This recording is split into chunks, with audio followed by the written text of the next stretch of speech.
Hello दोस्तों, good evening. कैसे हैं आप लोग? मैं आप लोगों के सामने एक बार फिर से हाजिर हुआ हूँ एक नए टॉपिक के साथ, जो कि हम लोग अभी जियोग्राफी पढ़ रहे थे। उसमें हम लोगों ने पहले लेक्चर में इंट्रोडक्शन और ब्रह्मांड के बारे में पढ़ा, और दूसरे लेक्चर में हम लोगों ने सौरमंडल और कुछ ग्रहों के बारे में पढ़ा।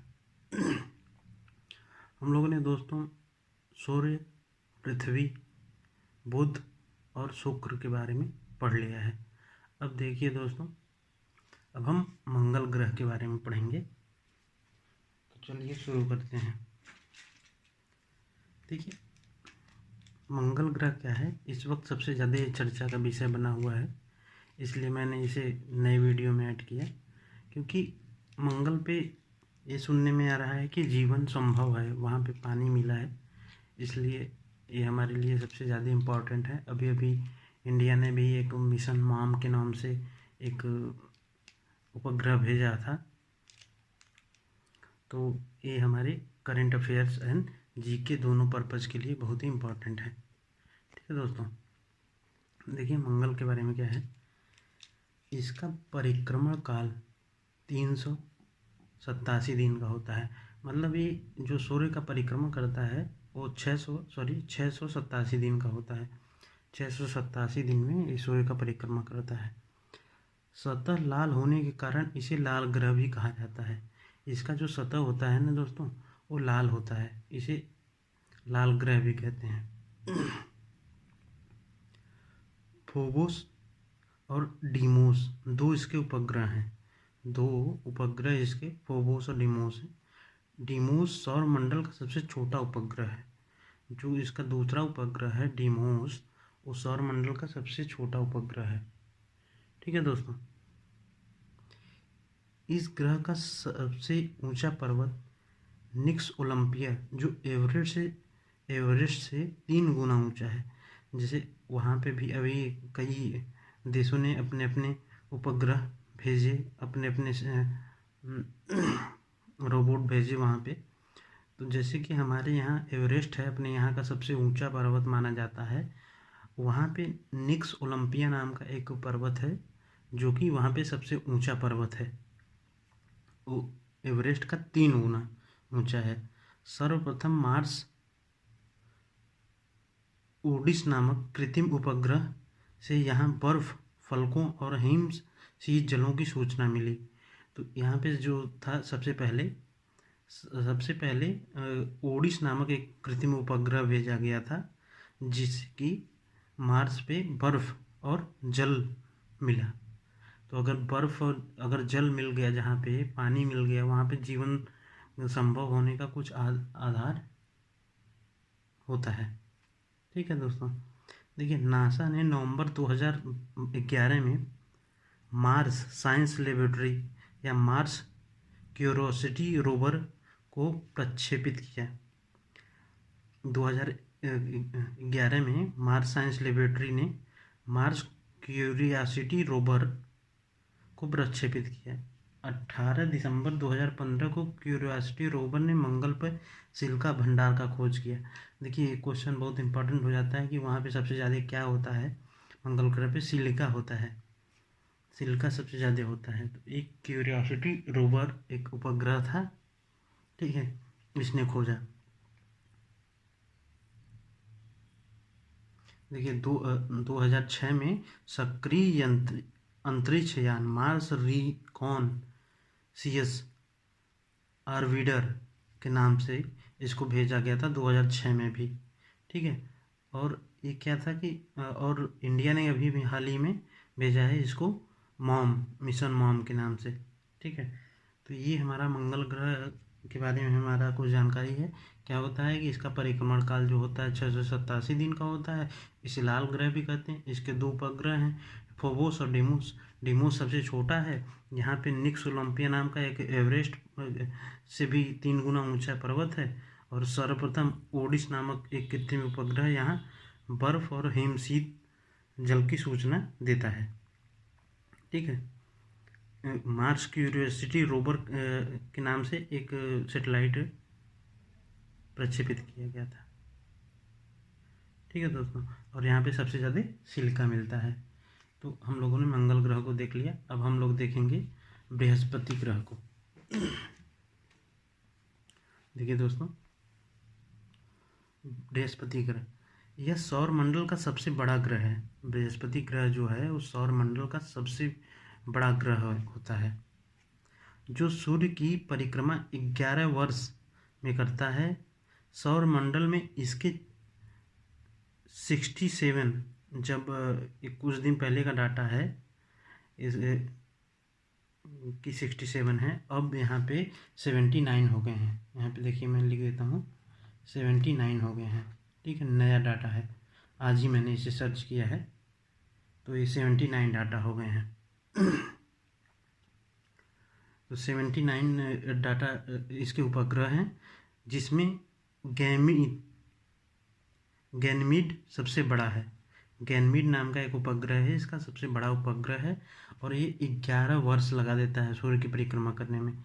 देखिए सूर्य है, वहाँ पे सभी ग्रह इसका परिक्रमा करते हैं सूर्य का, तो ये 11 वर्षों में इसका परिक्रमा करता है। सौर मंडल का सबसे बड़ा उपग्रह, सौर मंडल का सबसे बड़ा उपग्रह है। ठीक है, बृहस्पति को लघु सौर तंत्र भी कहते हैं। ठीक है, अब लघु सौर तंत्र क्यों कहते हैं मैं इसे भी बताऊंगा। इसके वायुमंडल में हाइड्रोजन और हीलियम, मीथेन और अमोनिया जैसी गैसें पाई जाती हैं। यहाँ पे जो है ना, ये सबसे ज़्यादा अगर पूछा जाए तो हीलियम, मीथेन, अमोनिया गैस पाई जाती है। और इसे देखिए लघु सौर तंत्र भी कहते हैं। लघु सौर तंत्र क्यों कहते हैं, क्योंकि इसमें देखिए खुद का देखिए इतने उपग्रह हैं इसके पास, 79। ये दूसरा सबसे इससे ज़्यादा शनि का है। ठीक है, तो हम शनि के बारे में जब हम पढ़ेंगे तो बताएंगे। वायुमंडलीय दाब पृथ्वी के दाब से 1 करोड़ गुना अधिक है। जो वहाँ पे वायुमंडलीय दाब है, जैसे हम यहाँ का हमारा एटमॉस्फेरिक ADM जो हम बोलते हैं 1 ATM है। ठीक है, वो 1 करोड़ गुना ज़्यादा है। यह तारा और ग्रह दोनों के गुण से युक्त होता है। इसमें देखिए खुद की ज्वलनशील शक्ति होती है, मतलब एक तारा और ग्रह दोनों है। इसमें एक गर्म भी है, ठीक है, और एक ग्रह भी है। तो तारा मतलब ये चमकता भी है, और एक परिक्रमा भी दूसरे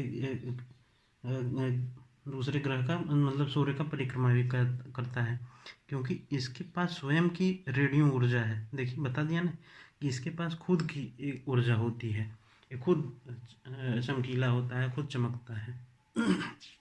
दोस्तों आगे चलते हैं, अब हम लोग देखेंगे शनि ग्रह के बारे में। देखिए दोस्तों, शनि यह आकार में दूसरा सबसे बड़ा ग्रह है।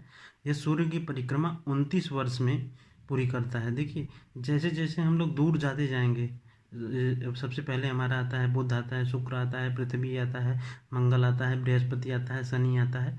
तो जिस तरह से हम लोग दूर जाते जाएंगे उसकी दूरी परिक्रमा करने की का समय बढ़ता चला जाएगा। ठीक है, जैसे यहाँ पे सूर्य हो गया, यहाँ पे बुध, शुक्र, पृथ्वी, मंगल, बृहस्पति, शनि। तो शनि अब ज़्यादा समय में परिक्रमा करेगा इसकी में, ठीक है, और बुध सबसे पहले कर देगा। तो यही बात होती है। तो देखिए कह रहा है कि यह आकार का दूसरा सबसे बड़ा ग्रह है, मतलब बृहस्पति के बाद सबसे बड़ा ग्रह यही आता है। यह सूर्य की परिक्रमा 29.5 वर्ष में करता है। इसके मध्य रेखा के चारों ओर वलय का होना सबसे बड़ा रहस्य है। देखिए शनि को आप जब देखेंगे ना, तो शनि के चारों तरफ एक घेरा बना होता है, वही सबसे बड़ा रहस्य है। वैज्ञानिक इसकी खोज कर रहे हैं कि ये क्यों बनता है। और ये बनता इसलिए है कि मतलब है किस चीज़ का, ये छोटे छोटे कणों से मिलकर बना होता है। देखिए ये जो वलय हैं वो 7 हैं, ठीक है, इनकी संख्या 7 है। ये वलय छोटे छोटे कणों से मिलकर बने होते हैं, जो सामूहिक रूप से गुरुत्वाकर्षण के कारण इसकी परिक्रमा करते हैं। 7 ठो घेरे बने होते हैं, 7 घेरे बने होते हैं, वो सामूहिक रूप से उसकी परिक्रमा करते रहते हैं। ठीक है, यही सबसे बड़ा रहस्य है कि क्यों ऐसा होता है कि शनि के पास ऐसा है और किसी के पास क्यों नहीं है। और है एक ग्रह और है, उसको मैं बताऊंगा, लेकिन शनि के पास 7 क्यों है। गिनती में। इसके वायुमंडल में हाइड्रोजन, हीलियम, मीथेन और अमोनिया गैस है। सेम चीज़ जैसा है कि बृहस्पति का था। अब तक इसके 82 उपग्रह का पता लगाया जा चुका है। 82 82 उपग्रह का पता लगाया जा चुका है। ये नया डाटा है, इसे आज ही मैंने लिखा है इसलिए कलर चेंज है। 82 उपग्रह, अभी अगर कुछ नया उपग्रह बढ़ेगा तो हम लोग ऐड कर देंगे। तो इसका टाइटन सबसे बड़ा उपग्रह है जो आकार में बुध के बराबर है। मतलब सोचिए इसका उपग्रह एक ग्रह के बराबर है, इतना बड़ा है। इसका अन्य उपग्रह मीमास,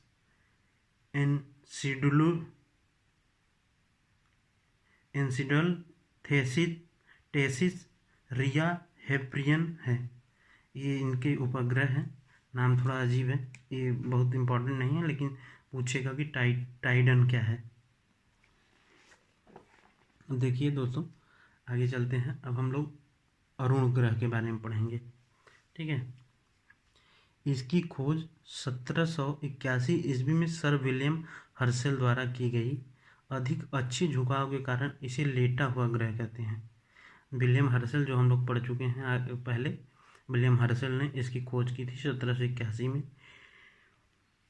ये अपना अक्ष पे बहुत ज़्यादा झुका हुआ होता है, इसलिए इसे लेटा ग्रह कहते हैं। मतलब इतना ज़्यादा, जैसे इस तरह से है, इस तरह से ये नहीं है, झुक गया है, तो इसे लेटा हुआ ग्रह कहते हैं। यह सूर्य की परिक्रमा 84 वर्ष में करता है, क्योंकि देखिए शनि, जैसे शनि के बाद आता है तो ये और ज़्यादा दिन में करेगा, 84 वर्ष लगा देता है। यह दिशा के विपरीत पूर्व से पश्चिम में सूर्य के चारों ओर परिभ्रमण करता है, ठीक है। ये देखिए सभी ग्रह पूरब से पश्चिम, पश्चिम से पूरब करते हैं, और ये पूरब से पश्चिम करता है, ये उल्टा करता है। और इसका वायुमंडल भी बृहस्पति शनि की भांति काफ़ी सघन है। मतलब जैसा बृहस्पति और शनि का वायुमंडल है, बहुत ज़्यादा वहाँ पे प्रेशर है, दाब है, ताप है, तो इसका भी वही हाल है,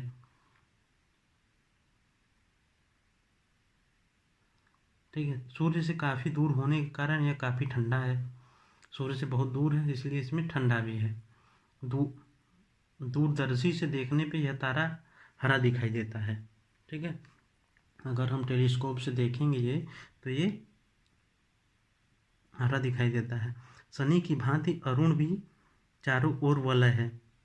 इसके पास भी शनि जैसे ग्रह के मैं बताया कि 7 वलय बने हुए हैं, जो छोटे छोटे कणों और गैसों का मिश्रण है, तो इसमें भी वलय आते हैं।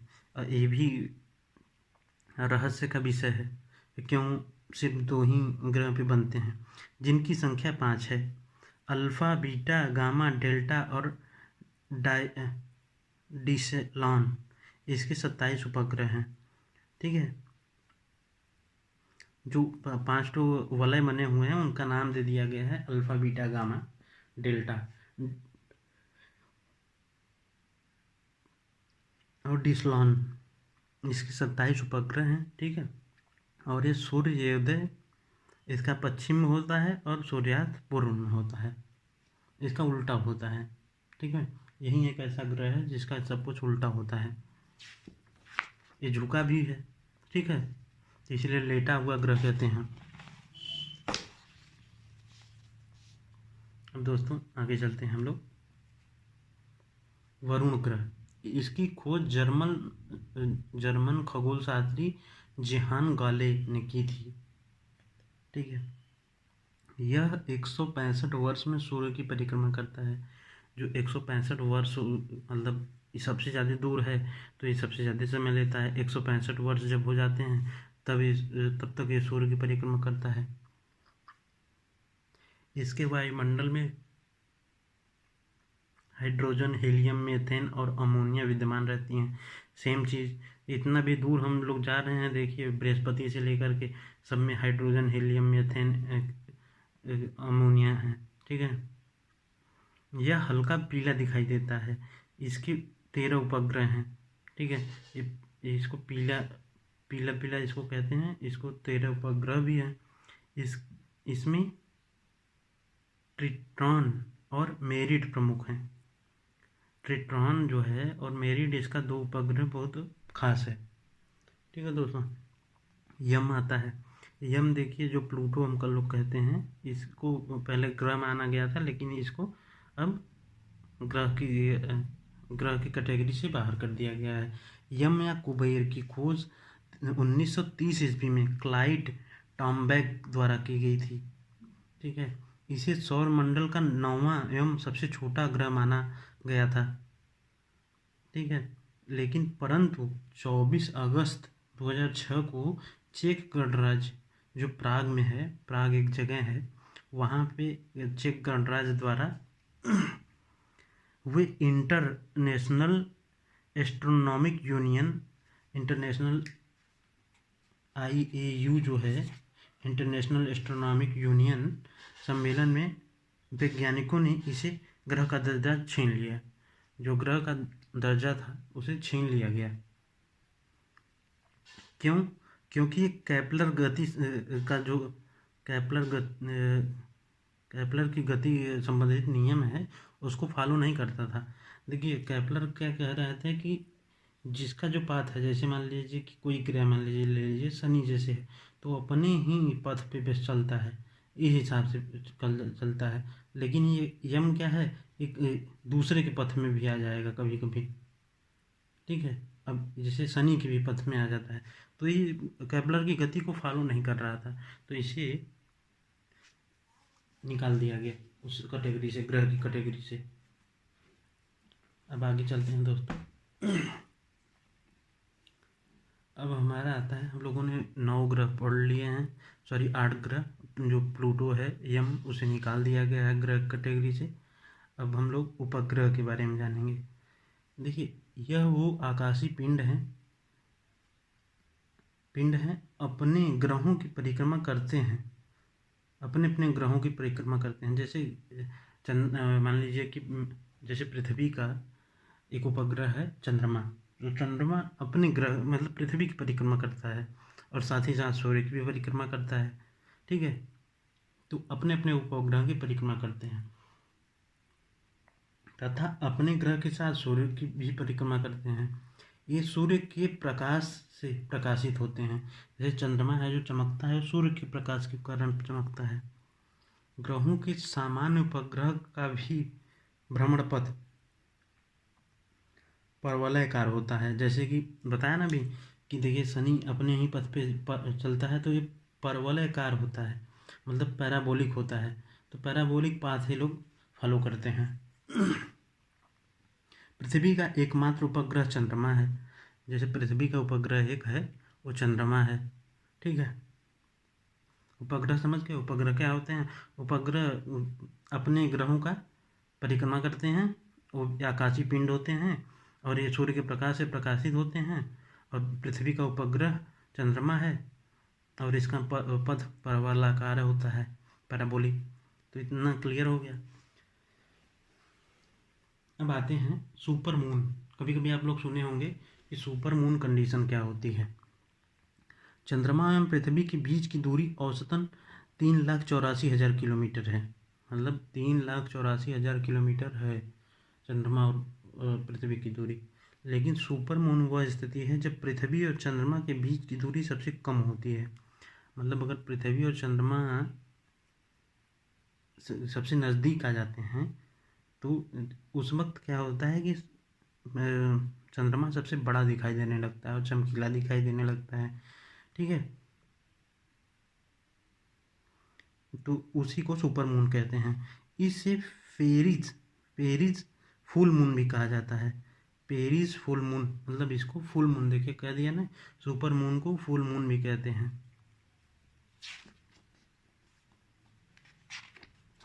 आगे चलते हैं दोस्तों।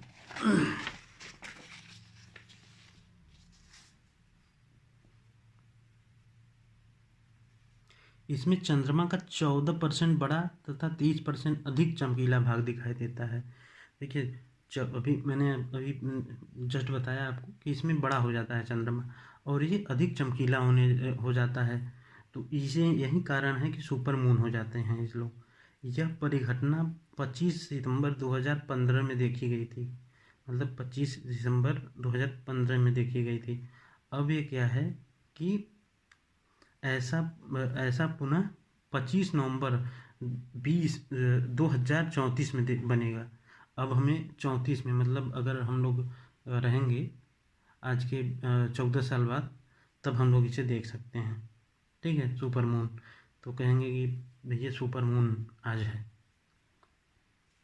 अब देखिए ब्लू मून क्या होता है। ये नाम है ब्लू मून, लेकिन उस वक्त नीला नहीं हो जाता है, ये सिर्फ नाम दिया गया है। जैसे कि यहाँ पे लिखा गया है, एक कैलेंडर माह में जब 2 पूर्णिमाएँ होती हैं तो दूसरी पूर्णिमा का चांद ब्लू मून कहा जाता है।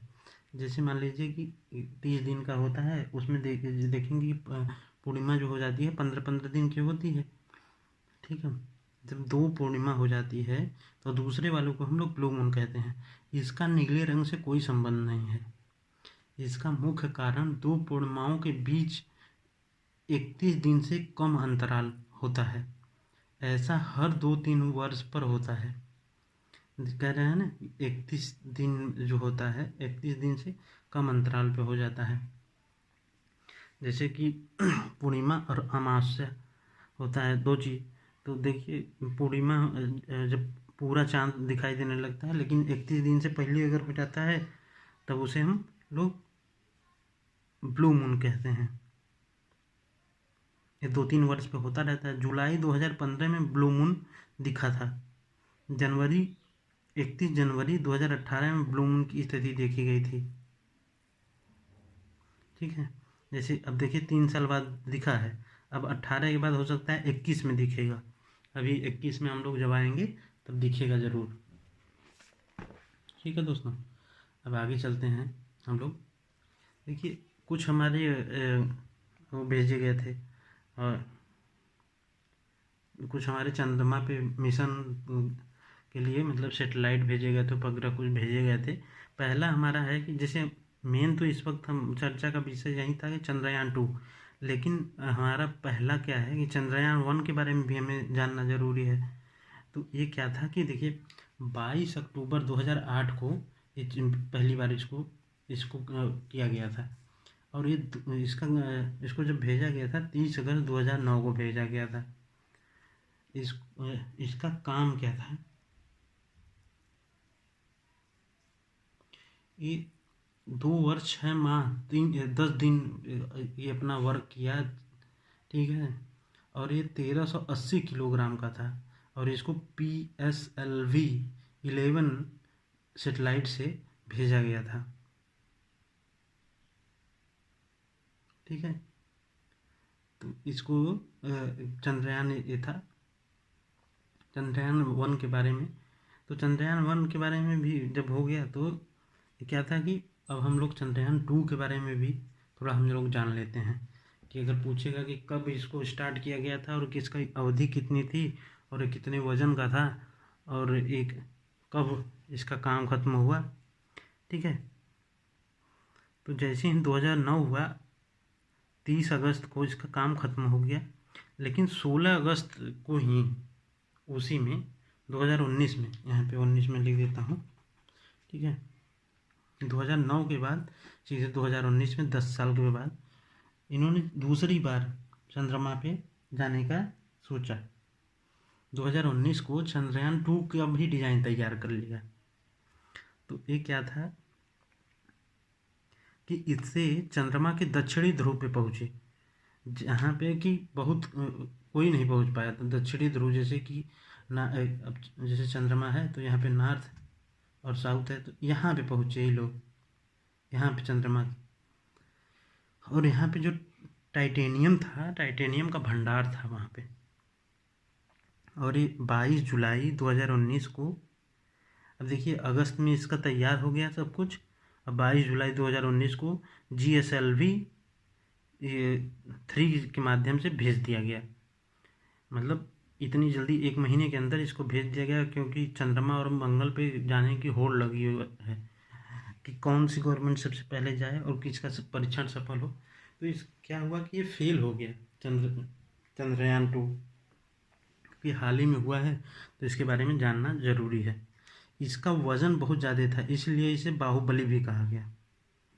सतीश धवन अंतरिक्ष केंद्र से इसको लॉन्च किया गया था। इसका वज़न 3877 kg का था। ठीक है।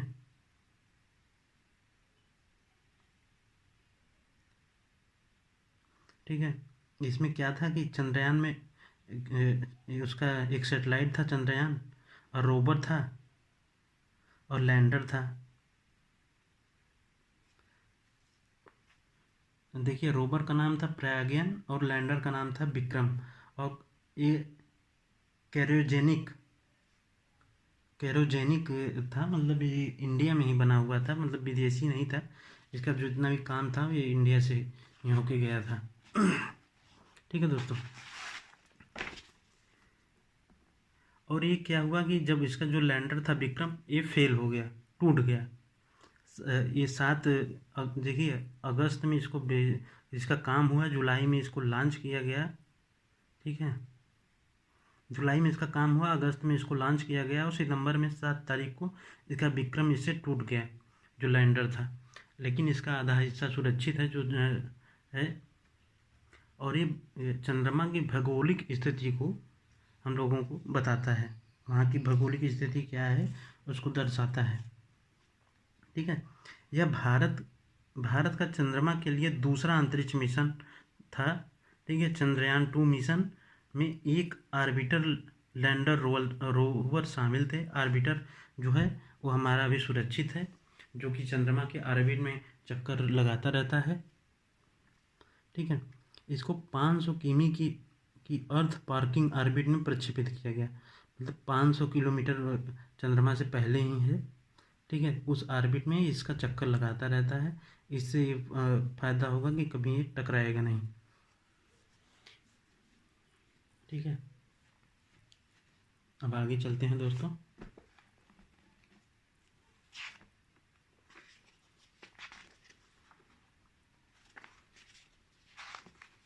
ठीक है, अब हम लोग पढ़ेंगे कृत्रिम उपग्रह। कृत्रिम उपग्रह के बारे में हम लोग पढ़ेंगे। कृत्रिम उपग्रह पृथ्वी के परिभ्रमण दिशा में सामान साम्यता स्थापित करने के लिए पूर्व की ओर प्रक्षेपित किए जाते हैं। जैसे कभी कभी ऐसा होता है, ऐसा कभी होता तो नहीं है, लेकिन जैसे कि कुछ ऐसे कृत्रिम उपग्रह भेजे जाते हैं जो कि जैसे कुछ जानकारी प्राप्त करने के लिए, किसी चीज़ के लिए, भौगोलिक स्थिति जानने के लिए, या पर्यावरण की स्थिति जानने के लिए, या वनस्पति स्थिति जानने के लिए कुछ कृत्रिम उपग्रह प्रक्षेपित किए जाते हैं।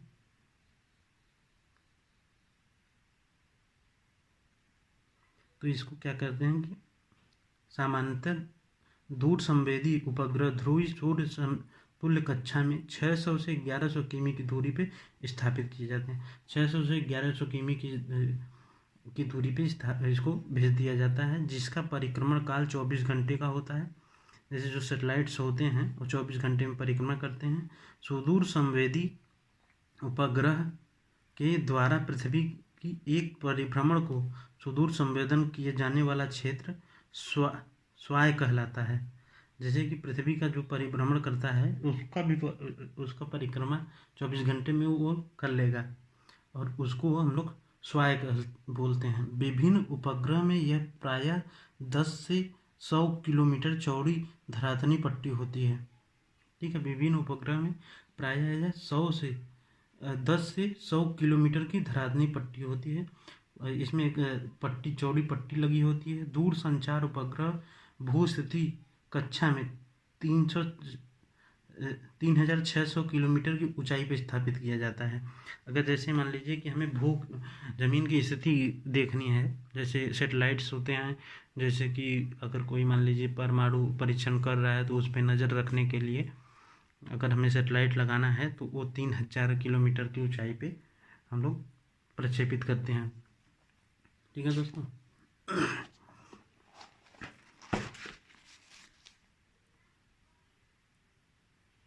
अब देखिए एक टॉपिक आता है एस्ट्रोसेट। एस्ट्रोसेट क्या है? एस्ट्रोसेट भारत की प्रथम समर्पित बहुत तरंगीय दैर्ध्य आंतरिक वेधशाला है। जैसे कि वहाँ पे अंतरिक्ष में भी कुछ वेधशाला बनाने की होड़ थी। वेधशाला का मतलब जो रिसर्च सेंटर, तो रिसर्च सेंटर बनाने की होड़ थी। तो पृथ्वी की निचली निकट भूमध्य रेखी कक्षा में लगभग 650 किलोमीटर की ऊंचाई पर स्थापित की गई है। ये एस्ट्रोसेट वेधशाला एक भारत की भी स्थापित की गई है। इसके सफल परीक्षण के साथ साथ भारत, अमेरिका, रूस, जापान एवं यूरोपियन संघ में शामिल हो गया, जिससे अपनी अंतरिक्ष वेधशाला स्थापित की है। मतलब सभी ऐसे देश नहीं हैं जो कि अंतरिक्ष में अपना रिसर्च सेंटर स्थापित किए हैं। कुछ ही ऐसे देश हैं जो कि रिसर्च सेंटर स्थापित किए हैं। उसमें रूस है, जापान है, भारत है, अमेरिका है, तो यही सब देश हैं। तो उसमें अपना स्थान बना लिया उसने, भारत में। ठीक है, अब आते हैं एक शुक्र, जैसे हम लोग जानते हैं उसे वीनस कहते हैं, लेकिन वीनस नाम का एक उपग्रह भी है। यह एक माइक्रो उपग्रह है जिसका वजन 665 kg।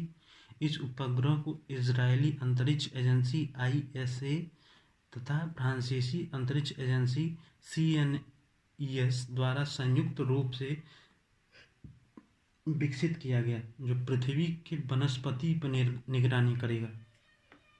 इसको क्या था कि ये सबसे छोटा उपग्रह था और इसका वजन 265 किलोग्राम का था, जो कि इजराइल की अंतरिक्ष एजेंसी ISA और फ्रांस के एजेंसी CNES द्वारा संयुक्त रूप से बनाया गया था। दोनों मिल करके इसको बनाए हुए थे, जो पृथ्वी के वनस्पति पर निगरानी रखेगा। ठीक है, तो कुछ ऐसे उपग्रह भी हैं जो कि सिर्फ वनस्पतियों पे निगरानी रखते हैं। जैसे कि अगर मान लीजिए कि अभी ऑस्ट्रेलिया में कुछ दिन पहले आग लगी थी, तो 2-3 साल से आग वहाँ की बुझ नहीं पाई। तो ये सब भौगोलिक स्थिति और वनस्पति स्थिति को बरकरार रखने के लिए इसमें देखते हैं। ठीक है, अब आगे चलते हैं। अब एक आता है उल्काश्म और उल्कापिंड। ठीक है, ये अंतरिक्ष में जैसे हम लोग कहते हैं कि उल्कापिंड क्या होता है, बहुत क्वेश्चन आता है कि उल्कापिंड क्या है। तो ये देखिए, अंतरिक्ष में तीव्र गति से घूमते हुए अत्यंत सूक्ष्म ब्रह्मांडी पिंड हैं। बहुत तेजी से लोग घूमते रहते हैं अंतरिक्ष में, बहुत छोटे छोटे ब्रह्मांडी पिंड। धूल या गैसों से निर्मित ये पिंड जब वायुमंडल में प्रवेश करते हैं, तो देखिए क्या होता है कि धूल और गैस से लोग बने होते हैं, और वायुमंडल पे जब बहुत तेज़ी से आएंगे तो पृथ्वी के गुरुत्वाकर्षण के कारण तेज़ी से पृथ्वी की ओर आते हैं। पृथ्वी का जो गुरुत्वाकर्षण शक्ति है उसके कारण बहुत तेज़ी से पृथ्वी की ओर आते हैं तथा वायुमंडलीय घर्षण से चमकने लगते हैं। देखिए, रगड़ से ही तो बिजली पैदा होती है, तो इसमें इतनी स्पीड इसमें होती है कि इसमें खुद ही चमकने लगते हैं। जैसे किसी चीज़ को पत्थर, जैसे हम लोग 2 पत्थर रगड़ेंगे बादल जैसे होते हैं, वही प्रकार से इन्हें टूटता तारा भी कहा जाता है। ठीक है, इन्हें टूटता तारा भी कहते हैं। प्रायः पृथ्वी पहुंचने से पूर्व ही जलकर राख हो जाते हैं। सामान्यतः तो ऐसा नहीं होता है कि मतलब ये जलते रहें।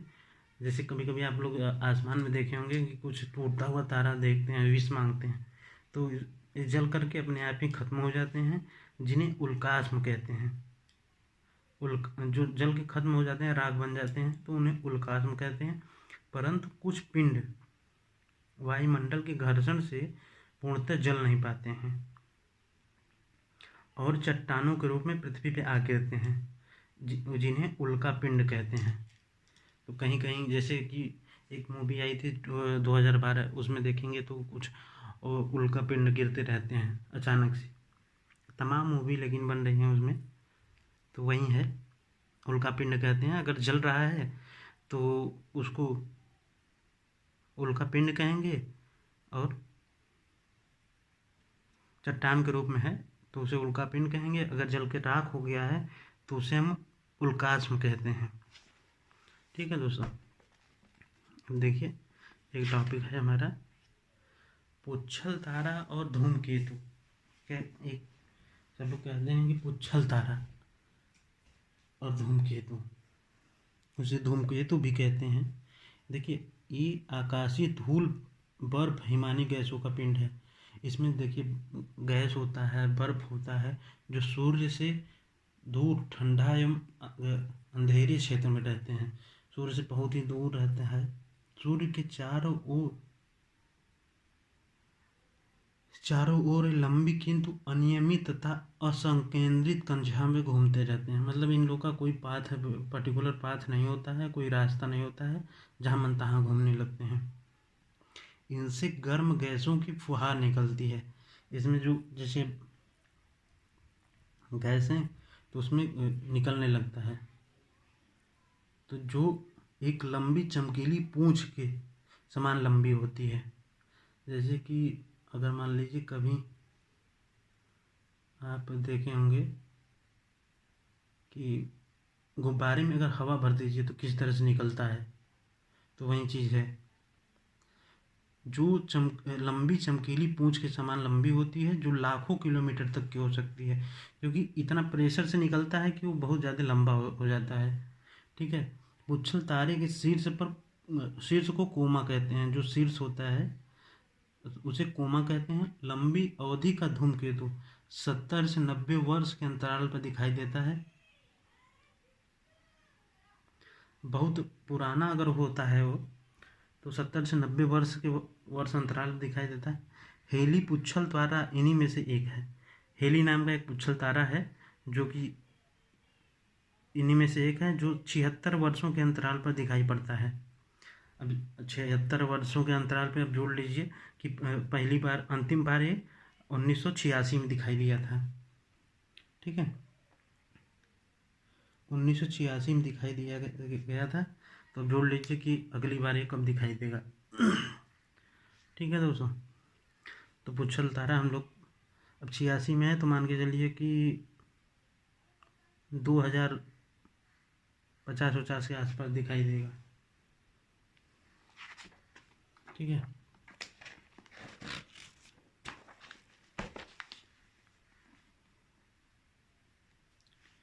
देखिए क्षुद्र ग्रह और अवांतरण ग्रह क्या होते हैं।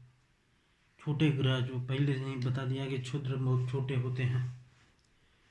क्षुद्र ग्रह मंगल एवं बृहस्पति के मध्य होता है। मंगल और बृहस्पति, जैसे बृहस्पति जो बहुत बड़ा है, उसके उपग्रह भी काफ़ी हैं, तो उन्हीं के बीच में मंगल और बृहस्पति के बीच में क्षुद्र ग्रह होता है,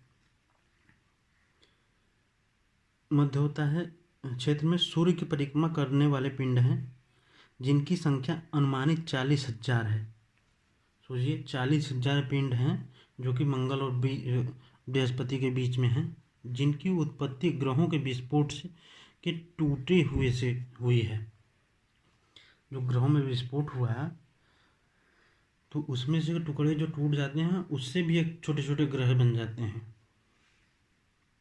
जापान के हायाबुसा अंतरिक्ष ने इटोकावा नामक क्षुद्र ग्रह से मिट्टी के नमूने पृथ्वी तक भेजे थे।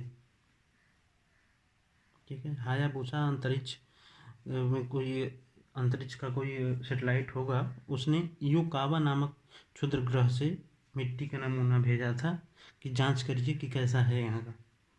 पृथ्वी से क्षुद्र ग्रह की संभावित टक्कर को रोकने के लिए नासा ने 2015 में एस्टेरॉयड रिडायरेक्शन मिशन की शुरुआत की।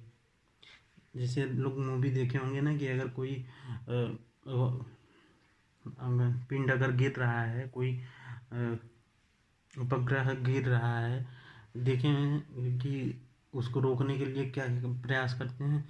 तो एक मिशन बनाया गया नासा के द्वारा 2015 में, एस्टेरॉयड रिडायरेक्शन मिशन की शुरुआत की गई। नासा ने 12 अप्रैल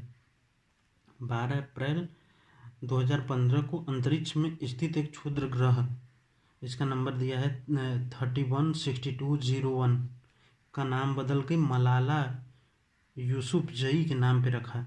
मलाला यूसुफजई के नाम पे एक ग्रह का नाम रखा गया है, क्षुद्र ग्रह का नाम रखा गया है 2015 में। और ये चीज़ याद रखिएगा कि एस्टेरॉयड रिडक्शन मिशन की शुरुआत नासा ने 12 अप्रैल को 2015 में ही की थी। ठीक है, जिससे इससे क्या न हो पाए कि दूसरे ग्रहों का टक्कर न हो पाए पृथ्वी से, नहीं तो टक्कर हो जाएगा तो पृथ्वी को बहुत पता नहीं कहाँ गिरेगा, तो बहुत ज़्यादा नुकसान होगा। इसलिए एस्टेरॉयड रिडक्शन मिशन का स्थापना किया था। तो दोस्तों, अभी तक हम लोगों ने 3 घंटे का लेक्चर देख लिया है। पहले में हम लोगों ने ब्रह्मांड को पढ़ा था, दूसरे में सौरमंडल को, तीसरे में हम लोग ग्रहों और उपग्रहों को पढ़ लिए हैं। अब नेक्स्ट क्लास में बताएंगे हम लोग अब कि पृथ्वी की गति, पृथ्वी के बारे में पढ़ेंगे, पृथ्वी पे उसके चक्कर के बारे में गति। अब देखिए, सबसे पहले हम लोगों ने जाना कि ब्रह्मांड कहाँ से आया, फिर सौर मंडल के बारे में जाना, फिर ग्रह के बारे में जाना। अब हम आते हैं पृथ्वी के बारे में। तो नेक्स्ट वीडियो में मैं पृथ्वी की गति के बारे में बताऊंगा, ज्वारभाटा, चंद्र ग्रहण, सूर्य ग्रहण, यही सब देखेंगे नेक्स्ट वीडियो में। तो आज के लिए इतना ही रखते हैं। धन्यवाद। जय हिंद, जय भारत। और अगर वीडियो पसंद आए तो हमारे चैनल को सब्सक्राइब कर लीजिएगा और वीडियो को लाइक करिए, शेयर करिए। ज्ञान बांटेंगे तभी आपको ज्ञान मिलेगा। धन्यवाद।